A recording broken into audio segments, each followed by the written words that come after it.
বলো। আমি অনেক ভিডিও করে দিচ্ছি তো। কি বলবো? এখানে দেখাতে হবে আমি কি কি আইটেম নিয়ে বসেছি।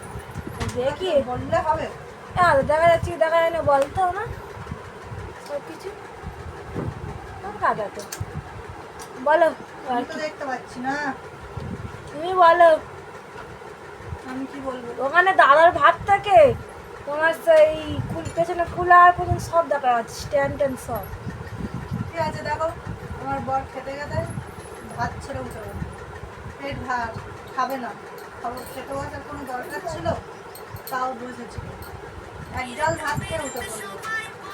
আমি এখন খাচ্ছি দেখো, এখানে আছে ঢেঁড়সের ঝাল, মাছের ঝোল, কুমড়ো পুঁই শাক চিংড়ি দিয়ে, টমেটোর চাটনি। আমি একা একা বসে খাই। তাদের ভালো লাগলো কমেন্ট করে জানাও।